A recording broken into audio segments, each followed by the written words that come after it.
वैसे तो archaeological world में हर दिन कुछ नया खोजा जाता है, लेकिन हर खोज ना तो महत्वपूर्ण होती है और ना ही हमें उससे इतिहास के बारे में कोई सटीक जानकारी मिलती है।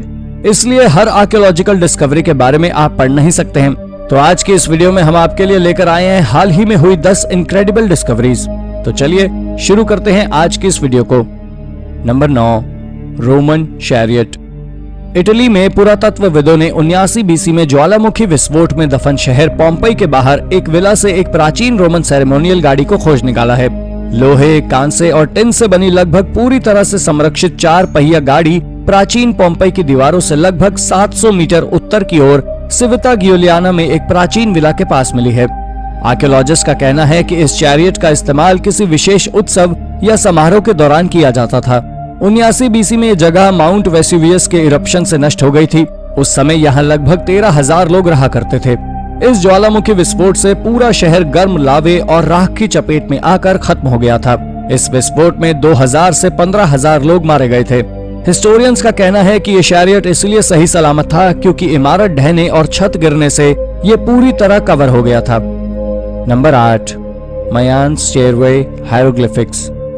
माया सिविलाइजेशन हमेशा से ही हिस्ट्री और आर्कियोलॉजी में इंटरेस्ट रखने वाले लोगों के लिए आकर्षण का केंद्र रही है। हम आज भी इस सिविलाइजेशन के बारे में ज्यादा कुछ नहीं जानते। हाल ही में माया सिविलाइजेशन का एक 21 मीटर ऊंचा स्टेयरवे खोजा गया है। 1250 स्टोन ब्लॉक से बने इस स्टेयरवे में 62 स्टेप्स बने हुए हैं और हर एक में हायरोग्लिफिक्स टेक्स्ट है। ये अब तक का खोजा गया सबसे लंबा माया टेक्स्ट है। आर्कियोलॉजिस्ट ने इसे हाल ही में डिकोड किया है। ये 1300 साल पुराने एक माया किंग एक्पैक वॉल के बारे में है और उसी के बरियल टूम पर लिखा हुआ है। इस टेक्स्ट के अनुसार एक्पैक कई डिप्लोमेटिक ट्रिप्स पर जाकर अपना प्रचार प्रसार किया करता था।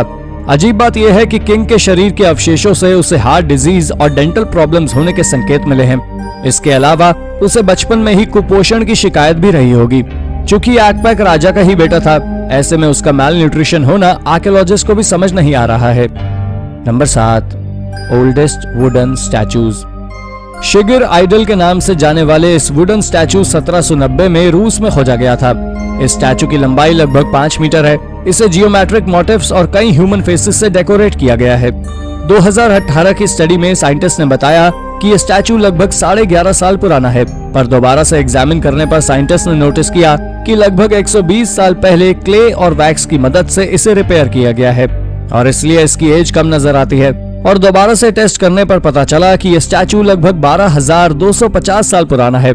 इसके साथ पाए गए आर्टिफैक्ट्स भी लगभग 12,100 साल पुराने हैं और इसके अलावा इसमें लेट पैलियोलिथिक और अर्ली मेसोलिथिक आर्टवर्क देखा गया है। ये सभी फैक्ट साइंटिस्ट द्वारा एस्टिमेट की गई इस न्यू एज की थ्योरी की पुष्टि करते हैं। Number 6, ancient Australian DNA in an unlikely place. 2015 में रिसर्चर्स ने कुछ ऐसा खोज निकाला जिसने सभी को हैरान कर दिया था। इस खोज के अनुसार कई इंडिजीनियस साउथ अमेरिकन लोगों में ऑस्ट्रेलियन डीएनए पाए गए हैं। पहले एक्सपर्ट्स को लगता था कि ये ऑस्ट्रेलियन जेनेटिक सिग्नल सिर्फ अमेजोनियन ग्रुप के लोगों में पाया जाता था, लेकिन बाद के सालों में हुई स्टडी में सामने आया कि पैसिफिक कोस्ट के लोगों में भी यही ऑस्ट्रेलियन डीएनए ही पाया जाता है। इसके बाद आर्कियोलॉजिस्ट ने 383 लोगों का सैंपल लेकर फिर से उसे स्टडी किया और रिपोर्ट्स में सामने आया कि पेरू के चोटुना लोगों, ग्वारानी और ब्राजील के जावेंटे लोग में भी यही डीएनए सिग्नल पाया जाता है। इसके अलावा आर्कियोलॉजिस्ट के अनुसार 20,000 साल पहले ईस्ट एशिया से अमेरिका आए लोग ही अपने साथ ये ऑस्ट्रेलियन डीएनए लाए थे। आर्कियोलॉजिस्ट का मानना है कि ये डीएनए और भी वाइड स्प्रेड होगा, बस हमें उन लोगों को पहचानने की देर है जिनमें ये डीएनए पाया जाता है। नंबर 5, अ यार्ड सेल स्कोर। पिछले साल एक यार्ड सेल कस्टमर ने एक पोर्सिलियन बोल खरीदा। इस बोल पर फ्लावर डिजाइन बने हुए थे और इसकी कीमत भारतीय रुपए में 2600 रुपए थी। इसे खरीदने वाले व्यक्ति ने ऐसा महसूस किया कि शायद इस बोल में कुछ खास है और एक्सपर्ट से कंसल्ट करने पर पता चला कि उसका संदेह सही है। ये बोल 15वीं सेंचुरी के समय का एक रेयर चाइनीज बोल था। आर्कियोलॉजिस्ट का अनुमान है कि ये बोल यंगल एम्परर का है, जो मिंग वंश का तीसरा शासक था, जिसने 1403 से 1424 तक शासन किया। हिस्टोरियंस की माने तो इस तरह के सिर्फ 6 ही बोल बनाए गए थे। आज के समय में इस रेयर आर्टिफैक्ट की कीमत 22 से 25 लाख रुपए के बीच की है, लेकिन हाल ही में इसे 5 करोड़ रुपए में न्यूयॉर्क के एक ऑक्शन में खरीदा गया। तो अगली बार अगर आप यार्ड सेल या सेकंड हैंड स्टोर से कुछ खरीदें तो अपनी नजर जरूर पैनी रखिएगा। Number 4, deepest known shipwreck. 25 अक्टूबर 1944 को सेकेंड वर्ल्ड वॉर के समय यूएस नेवी का destroyer USS Johnston summer island के फिलीपीन सी पर डूब गया था। 115 मीटर लंबे इस शिप को हाल ही में 2019 में खोजा गया। ये शिपरेक समुद्र से लगभग 6500 मीटर की गहराई पर पाया गया। एक्सपर्ट्स का कहना है कि अब तक का खोजा गया सबसे डीपेस्ट सबमर्ज शिप है। रिसर्च टीम के अनुसार शिप का अगला 2/3 हिस्सा आज भी अच्छी तरह संरक्षित है। इसके हल पर लिखा हुआ नंबर 557 आज भी साफ साफ देखा जा सकता है। इस शिप से विश्व युद्ध में इस्तेमाल हुए कई हथियार भी बरामद हुए हैं, जिसमें 5 इंच लंबे 4 गन टर्रेट्स, 2 टॉर्पेडो रॉक्स और कई गन माउंट शामिल हैं।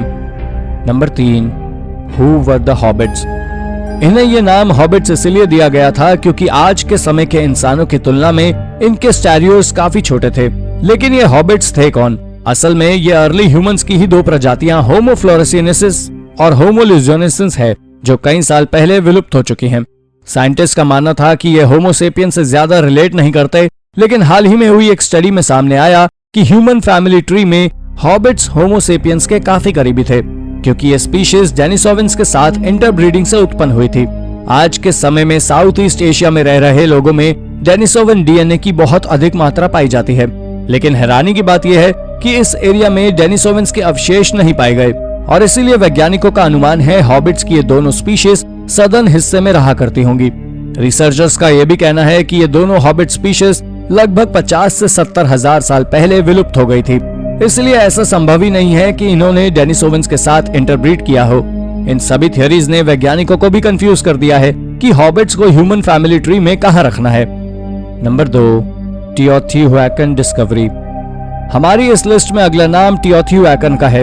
मेक्सिको के बहुत ही पुराने शहर टिओटिहुएकन में ढेरों आर्टिफैक्ट्स मिले हैं। इनकी संख्या 50,000 से भी अधिक होगी। ये शहर मेक्सिको सिटी के उत्तर पश्चिम में लगभग 50 किलोमीटर की दूरी पर स्थित है। टिओटिहुएकन शहर उत्तरी अमेरिका के उन जगहों में से है जो कोलंबस के अमेरिका आने से पहले स्थानीय संस्कृति का बड़ा केंद्र था। यहाँ से जो चीजें बरामद की गई हैं उनमें जेवरात, बीज, जानवरों की हड्डियां और इंसानों की छोटी मूर्तियां हैं। साथ ही उस समय के बर्तन भी मिले हैं। ये चीजें धार्मिक महत्व वाले एक सुरंग से बरामद की गई हैं, जिसे 1800 साल पहले बंद कर दिया गया था। आर्कियोलॉजिस्ट की माने तो ये सभी आर्टिफैक्ट्स 3000 साल पहले यहाँ रहने वाली सिविलाइजेशंस के लोगों के समय के हैं। Number 1, Antikythera shipwreck.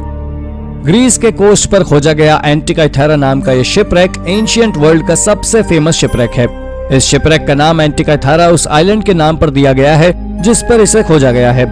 इसमें पाए गए एक गैजेट को दुनिया का सबसे पुराना कंप्यूटर माना जा रहा है। आर्कियोलॉजिस्ट की माने तो इसका use religious cultures, agricultural activities और यहाँ तक कि ओलंपिक गेम्स को प्लान करने में किया जाता है। इस शिपरेक को सबसे पहले 1900 में खोजा गया था, लेकिन यहाँ एक्सकेवेशंस आज भी जारी हैं। काफी गहराई में होने की वजह से इस साइट को एक्सकेवेट करना आर्कियोलॉजिस्ट के लिए भी आसान नहीं है। यहाँ से कई वैल्यूएबल आर्टिफैक्ट्स मिले हैं, जिसमें ब्रॉन्ज आर्टिफैक्ट्स, कॉइन्स, सोने की बनी हुई ज्वेलरी आदि शामिल है। और सबसे ज्यादा ध्यान आकर्षित किया इससे मिले ह्यूमन स्केलेटन ने। मॉडर्न टेक्नोलॉजी की मदद से साइंटिस्ट इसका डीएनए एनालाइज कर रहे हैं। उनका अनुमान है इससे वो कई महत्वपूर्ण जानकारियां जुटा पाएंगे। एक्सपर्ट्स को यह भी उम्मीद है कि इस साइट से अभी और ह्यूमन रिमेन्स खोजे जा सकते हैं। तो दोस्तों, ये थी हमारी टॉप 9 आर्कियोलॉजिकल डिस्कवरीज। इस लिस्ट में आपको कौन सी खोज सबसे रोचक लगी? अपना जवाब हमें कमेंट करके बताइए। अगर आपको ये पसंद आई हो तो अपने सोशल मीडिया पर जरूर शेयर करें। साथ ही इतिहास से जुड़े रोचक तथ्यों के बारे में गहराई से जानने के लिए हमारे चैनल को सब्सक्राइब करना ना भूलें। धन्यवाद।